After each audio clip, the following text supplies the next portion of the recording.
A última chama. O vento cortava como lâminas de gelo. A neve se acumulava em camadas grossas sobre o chão duro e rachado, apagando rastros, soterrando ossos e silenciando passos. A planície gelada parecia não ter fim, e em meio a essa imensidão branca, um pequeno grupo de homens e mulheres lutava para sobreviver. Eran, um jovem caçador de pouco mais de 20 invernos, caminhava na frente. Seus ombros eram cobertos por uma pele grossa de bisão, mas o frio ainda conseguia atravessar até os ossos. Ele segurava firme uma tocha apagada, apenas um pedaço de madeira endurecida com resina. Aquilo parecia inútil contra a fúria da nevasca, mas para o clã, o fogo era vida. Atrás dele, sua irmã mais nova, Lyra, tossia. Ela tinha apenas 10 invernos e já havia perdido a mãe para uma doença que devastara o clã no último verão. O rosto dela estava pálido, os lábios roxos. Eran sabia. Se não encontrassem abrigo logo, Lyra não sobreviveria à noite. O líder do grupo, um ancião chamado Kaar, mancava apoiado em um cajado de ossos de mamute. Apesar da idade, seus olhos ainda brilhavam com determinação. Ele acreditava nos espíritos da natureza, nos deuses escondidos no vento e nos animais, e dizia que eles guiariam o clã até a salvação. Mas Eran não acreditava em deuses. Acreditava apenas em ação. O último refúgio. Depois de horas de caminhada, as sombras das montanhas apareceram no horizonte. Ali, talvez, encontrassem cavernas para se abrigar.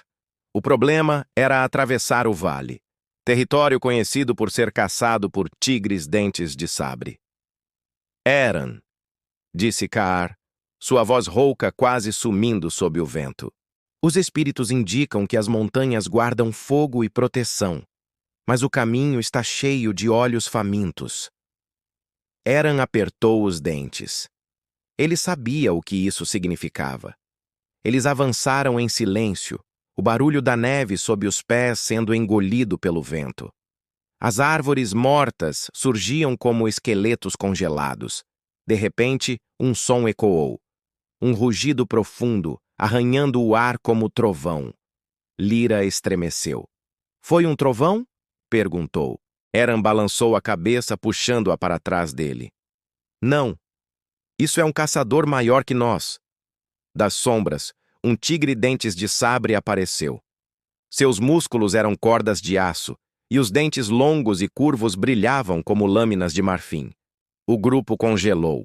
A caçada. O tigre avançou devagar, como se brincasse com o medo deles. Kaar ergueu o cajado e murmurou uma prece.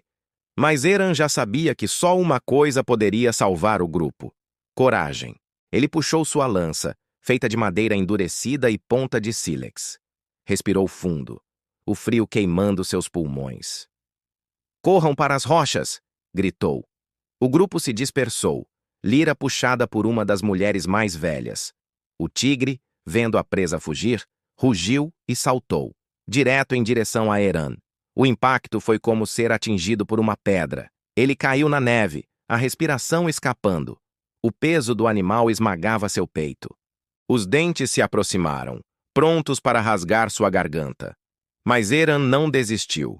Com um esforço desesperado, enfiou a lança na lateral do pescoço do tigre.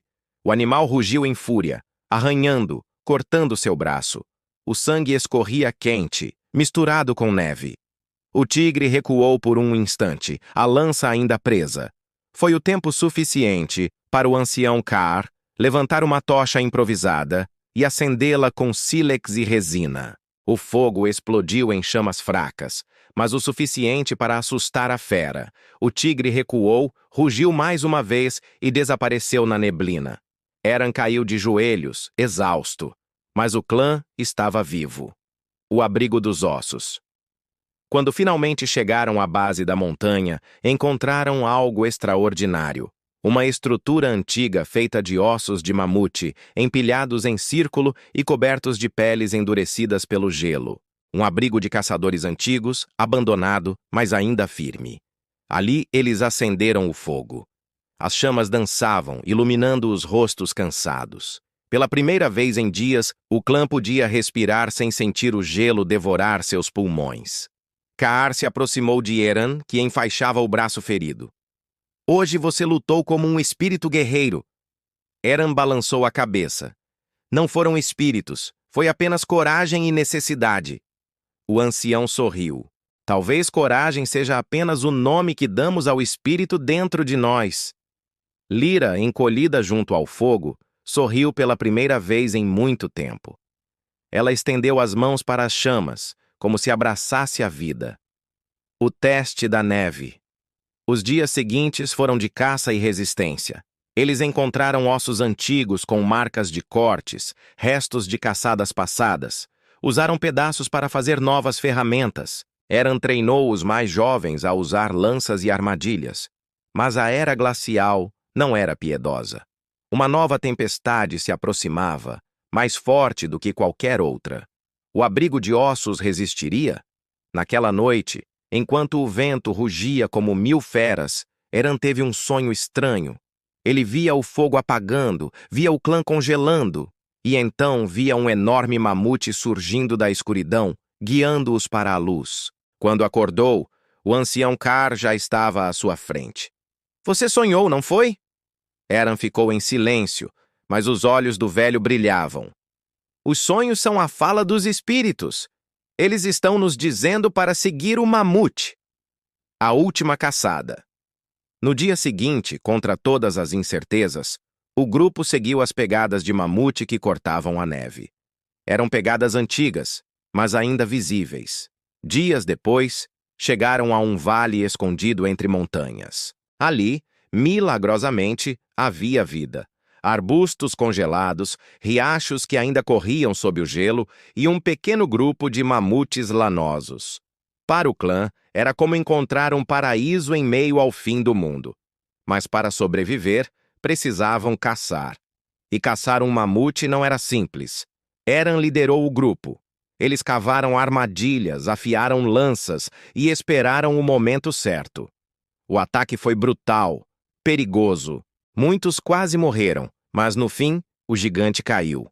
O clã chorou e cantou. Não de tristeza, mas de gratidão. Cada parte do animal seria usada: carne, pele, ossos, gordura. O mamute lhes daria meses de sobrevivência. O legado. Naquela noite, diante do fogo aceso com a gordura do mamute, Kaar se levantou. Hoje vencemos não apenas o frio, não apenas a fome. Vencemos o medo. Enquanto tivermos coragem, enquanto tivermos uns aos outros, sobreviveremos. E um dia, nossos filhos contarão que, mesmo no inverno eterno, os homens guardaram a chama da vida. Eran olhou para sua irmã, viva e sorrindo. Pela primeira vez, acreditou que talvez houvesse mesmo espíritos, não nos ventos ou nos animais, mas no coração humano que insiste em resistir. Ele fechou os olhos e deixou o calor do fogo penetrar até os ossos. A era glacial ainda não havia terminado, mas a chama da humanidade também não.